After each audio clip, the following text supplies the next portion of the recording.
নমস্কার। Life through astrology চ্যানেলে আপনাদের সকলকে স্বাগত।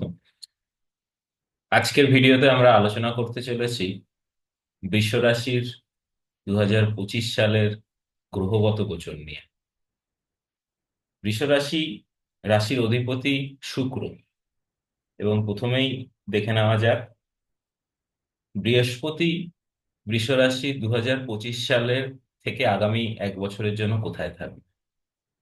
আগামী 1 মে 2025 থেকে এক বছরের জন্য বৃহস্পতি বৃষ রাশির জাতক বা জাতিকাদের সেকেন্ড হাউসে গোচর গোচর করবে। সেকেন্ড হাউস ঠিক এই স্থানে, এবং সেখানে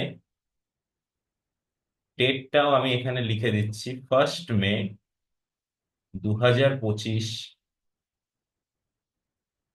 থেকে আগামী এক বছরের জন্য।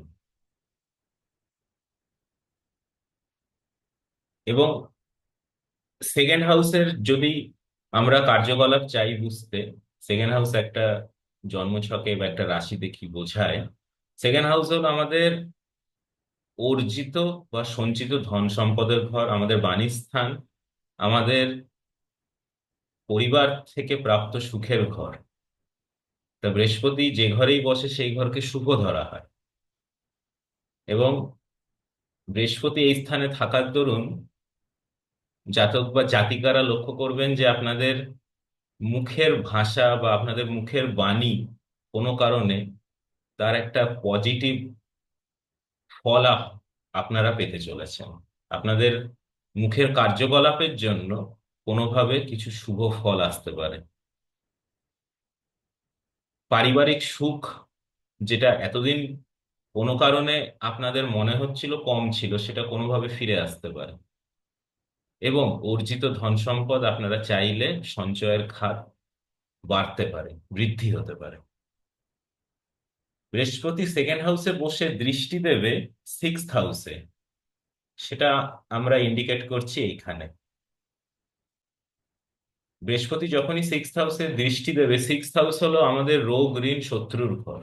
রোগ ঋণ শত্রু বৃহস্পতির দৃষ্টিকে ধরা হয় শুভ, অমৃতের সমান।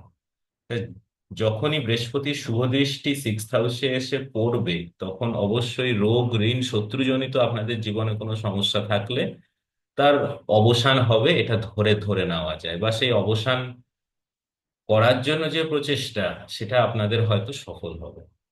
বৃহস্পতির তৃতীয় দৃষ্টি পড়ে যাবে আপনাদের অষ্টম ঘরে। অষ্টম ঘর হলো আমাদের সব থেকে খারাপ ঘর। অষ্টম ঘরকে জন্ম মৃত্যু স্থান হিসেবেও বিবেচনা করা হয়। আমাদের দুঃখ কষ্ট রোগ জ্বালা, বা সব থেকে বলা বলা বাহুল্য যে আমাদের জীবনের সব থেকে খারাপ পরিস্থিতি, খারাপ সময় এই অষ্টম ঘর থেকেই বোঝা যায় জ্যোতিষ চর্চায়। যখনই বৃহস্পতির শুভ দৃষ্টি এই ঘরে পড়ছে, তখন অবশ্যই আপনাদের জীবনে যে এর আগে যে খারাপ সমস্যাগুলো ছিল বা যে সমস্যায় আপনারা ভুগছিলেন, সেই সমস্যার অবসান হতে পারে বলে ধরে নেওয়া যেতে পারে। এবং বৃহস্পতির শেষ দৃষ্টি পড়ে যাচ্ছে টেন্থ হাউস এইখানে। টেন্থ হাউস হলো আমাদের কর্মস্থান, প্রফেশন হাউস। টেন্থ হাউসে থাকা মানেই 1 মে 2025 থেকে আগামী এক বছরের জন্য আপনাদের খুব ভালো এবং কোনো উচ্চ পদে চাকরির যোগ থাকলো। যারা যারা চাকরির চেষ্টা করছেন জাতক জাতিকারা, তাদেরকে এটাই বলছি যে আগামী এক বছরের জন্য আপনাদের কর্মভাগ্য খুবই শুভ। এবার আমরা দেখে নিই পরের গ্রহ। পরের গ্রহ হচ্ছে আমাদের শনি। শনি আমাদের কোথায় থাকবে? শনি আমাদের বৃষরাশির জাতক বা জাতিকাদের ক্ষেত্রে শনি থাকবে 11th হাউসে। আমি এখানে লিখছি, এবং ডেটটা হচ্ছে 29 মার্চ 2025 থেকে আগামী আড়াই বছরের জন্য। শনি যে কোনো ঘরে আড়াই বছরের জন্য বিচরণ করে। তাই আড়াই বছর ধরে আপনারা শনির অনুযায়ী কি কি ফল পেতে পারেন, সেটা এবার আমরা আলোচনা করি। 11th হাউস হলো আমাদের আয়ের ঘর। 10th হাউস হলো আমাদের কর্মস্থান। কর্মস্থান থেকে যে আয়ের ঘর, সেটা বোঝায় হচ্ছে শনি। সেটা বোঝায় 11th হাউস। এবং 11th হাউসে যখনই শনি যাচ্ছে, শনি ইন জেনারেল যে কোনো অ্যাক্টিভিটিতেই, যে কোনো কর্মেই একটু হলেও বাধা নিয়ে আসে। যে জিনিসটা যে সময় হওয়ার তার থেকে একটুখানি দেরি করায়। তার মানে আয়ের দিক থেকে আপনাদের এটা সব প্রথমেই মাথায় রাখতে হবে যে সহজে আয় আসবে না। আয় বা আয়ের যে বৃদ্ধি, সেটার জন্য আপনাদেরকে একটু সময় লাগবে। ধৈর্য ধরে কাজ করবেন। ধৈর্য হারা হবেন না। অধৈর্য হলেই সমস্যা। শনির কাজ খুব ধীরে ধীরে ধীরে হয়। এবং বুঝতেই পারছেন, এক একটি ঘরে 2.5 বছর থাকে মানেই তার ফল প্রদানের ক্ষমতাও খুব ধীরে উনি করেন। সেই অনুযায়ী আয়ের দিক থেকে আপনাদেরকে একটু হলেও ধৈর্যশীল হতে হবে। তবেই আয় বা আয় বৃদ্ধির সম্ভাবনা থাকবে। এবং আয় বৃদ্ধির জন্য কর্মস্থান বা যে কর্ম আপনারা করছেন সেই কর্মে অত্যন্ত মনোযোগী হতে হবে, শৃঙ্খলা পরায়ণ হতে হবে। এবং শনি যেহেতু ন্যায়ের দেবতা, সেই অনুযায়ী অন্যায় ভাবে উপার্জনের চেষ্টা করবেন না। তাতে ফল খারাপ হবে, এটাই ধরে ধরে নেওয়া যায়। তা শনি যখন 11th হাউসে থাকবে, তার দৃষ্টি পড়ে যাবে প্রথমেই ফার্স্ট হাউসে। ফার্স্ট হাউস হলো আমাদের ব্যক্তিত্বের জায়গা। শনির দৃষ্টিকে যে ইন জেনারেল ধরা হয় সেটা খারাপ বা চ্যালেঞ্জিং। খারাপ না বলার থেকে চ্যালেঞ্জিং বলাটা বেটার। চ্যালেঞ্জিং মানে ফার্স্ট হাউস হলো আমাদের ব্যক্তিত্বের ঘর। তার মানে আপনার ব্যক্তিত্বর মধ্যে যদি কোনো খারাপ কিছু থেকে থাকে, সেটাকে শুধরে ফেলার চেষ্টা আপনাকে করতে হবে। সেটা নিয়ে বসে থাকলে হবে। শনি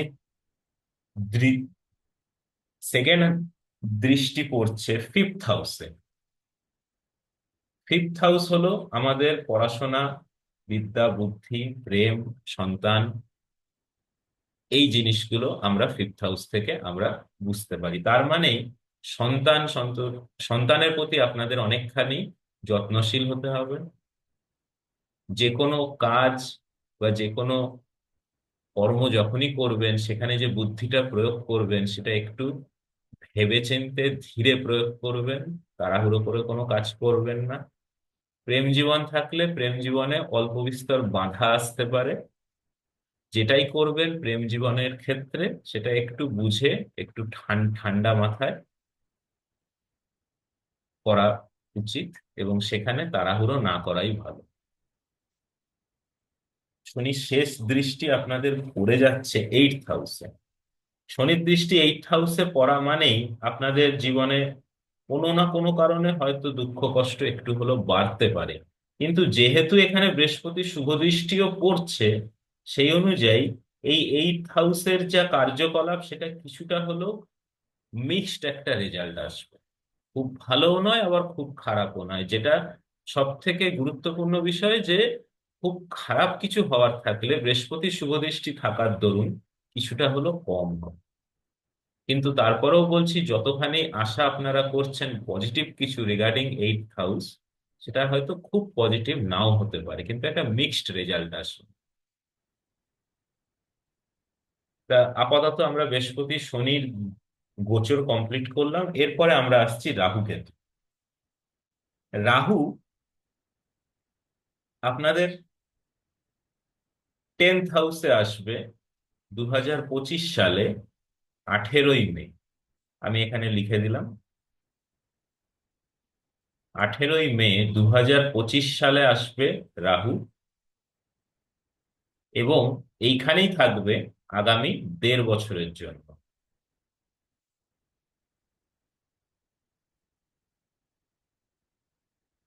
যখনই রাহু এই ঘরে 1.5 বছরের জন্য থাকবে, এবং আপনাদেরকে কিছুক্ষণ আগেই বলা হলো যে সেখানে বৃহস্পতির দৃষ্টিও পড়ছে, যেটা কিনা শুভ দৃষ্টি, কিন্তু বৃহস্পতির দৃষ্টি পড়া সত্ত্বেও যেহেতু রাহু এসেছে, তার মানে এই 10th হাউসে কর্মস্থানে হাউস অফ প্রফেশন, এখানে আপনাদের গুরুচণ্ডাল যোগ তৈরি হলো। বৃহস্পতি রাহু একসাথে থাকা বা বৃহস্পতি শুভ দৃষ্টি রাহুর ওপর পড়া মানেই সেখানে গুরুচণ্ডাল যোগ তৈরি হওয়া। তার মানে যতটা বৃহস্পতির থেকে আপনারা পজিটিভ কিছু পেতে পারতেন, সেটা একটু হলেও কমবে, এটা বলা বাহুল্য। আবার এটাও মাথায় রাখতে হবে, রাহু 10th হাউসে সবসময় খারাপ নয়। কেন, রাহু রাহুর ন্যায় কাজ করলেও জেনারেলি আমরা যদি এই জ্যোতিষের যে 12টা ঘর আছে সেই অনুযায়ী দেখি, তাহলে রাহু যে ঘরেই যায় সেই ঘরের অ্যাক্টিভিটিকে বাড়িয়ে দেয়। রাহু একটু মাল্টিপ্লিকেশন ফ্যাক্টরের কাজ করে। তার মানে এখন আপনারা যে চাকরি করছেন, কর্ম পরিবর্তনের যোগ আসবে। এই 1 বছর অনেক কর্ম পরিবর্তনের যোগও আসবে, একাধিক। তার মানে এটা মাথায় রাখতে হবে যে মাল্টিপল জব অপরচুনিটি আপনাদের কাছে আসতে চলেছে। বেছে কোনটা নেবেন সেটা আপনাদের উপর। এরপরে আমি চলে আসি রাহু। রাহু কমপ্লিট হলো, এরপরে আমরা চলে আসি কেতু। কেতু আপনাদের 2025 সালে ঠিক একই দিনে 18ই মে 2025 থেকে আগামী 1-1.5 বছরের জন্য থাকবে 4th হাউসে। 4th হাউস হলো আমাদের নিজেদের গৃহস্থান, মায়ের জায়গা, বন্ধুত্বের জায়গা, গৃহসুখের জায়গা। যখনই এখানে কেতু আসবে, তার মানে কেতু একটি বিচ্ছিন্নতাবাদী প্ল্যানেট, রাহুর নেচারের জাস্ট অপোজিট। কিন্তু কেতু যেহেতু বিচ্ছিন্নতাবাদী, তাই, এবং কেতু চিকিৎসার কারক গ্রহও বটে, তা সেই অনুযায়ী মায়ের শরীর খারাপের যোগ হতে পারে। গৃহসুখ গৃহশান্তি একটু হলো কমতে পারে, একটু ছাড়া ছাড়া ভাব দেখা দিতে পারে। ঘরের প্রতি যে দায় দায়িত্ব বোধ বা একটা টান, সেটা একটু হলেও কিন্তু কমতে পারে। তা এই জায়গাটায় আপনাদেরকে একটু হলেও গৃহসুখ বা মায়ের প্রতি টান বা মায়ের শরীর খারাপ, এই জায়গাটায় আপনাদেরকে একটু হলেও সচেতন হতে হবে। বন্ধু বান্ধবদের থেকে খুব সাবধান। বন্ধু বান্ধবদের থেকে কোনো গুরুত্বপূর্ণ সিদ্ধান্ত জীবনে নিতে গেলে খুব ভাবনা চিন্তা করে নেবেন। এবং কেতু যখনই এই ঘরে থাকে, কেতু আবার গুপ্ত শত্রুও বোঝায়। কোনো কারণে গুপ্ত শত্রুর জন্য গৃহে সমস্যা অশান্তি আসতে পারে। যেটাই করবেন ভাবনা চিন্তা করে করবেন। তা আপাতত জ্যোতিষশাস্ত্র অনুযায়ী বৃহস্পতি, শনি, রাহু, কেতুর গোচরকেই একটা বছরে বা তার একটু সময় ব্যাপী এর প্রভাবকেই গুরুত্বপূর্ণ হিসেবে ধরা হয়। কেন, বাকি গ্রহগুলো খুব কম সময়ের জন্য এক একটা ঘরে বিচরণ করে। তা 2025 সালে বৃষ রাশির জাতক জাতিকাদের গ্রহগত গোচরের যে ফল আসতে পারে, সেটা এই ভিডিওতে ডিটেলসে বলা হলো। কিন্তু মাথায় রাখবেন, এই যে ভিডিওটা এখানে যে ডিটেলসটা দেওয়া হলো, সেটা ইন জেনারেল বৃষ রাশির জাতক জাতিকাদের বিবরণ। আমরা কিন্তু এখনো বৃষ রাশির বা আপনার জন্ম ছক আমরা জানি না। তা সেই পজিশনে আরো ভালো, আরো স্ট্রং প্রেডিকশনের জন্য আপনাদের জন্মছক দেখলে পরিষ্কার করে আরো বোঝা যাবে। হয়তো 4th হাউসে আপনার অন্য কোনো গ্রহ আছে, সেটা পুরোপুরি আপনার জন্মছক অনুযায়ী। সেখানে কেতু এলে তার ফল কি হবে, ভালো না মন্দ, সেটা আপনাদের জন্মছক না দেখে বলা সম্ভব না। এই এই ইউটিউব চ্যানেলের ডেসক্রিপশনে জ্যোতিষীর সাথে যোগাযোগ করার সব ডিটেলস দেওয়া আছে। আপনাদের জন্মছক সম্পর্কিত অ্যানালিসিস করার জন্য আপনারা সেখানে যোগাযোগ করতে পারেন। এই ভিডিওটি দেখার জন্য অত্যন্ত ধন্যবাদ।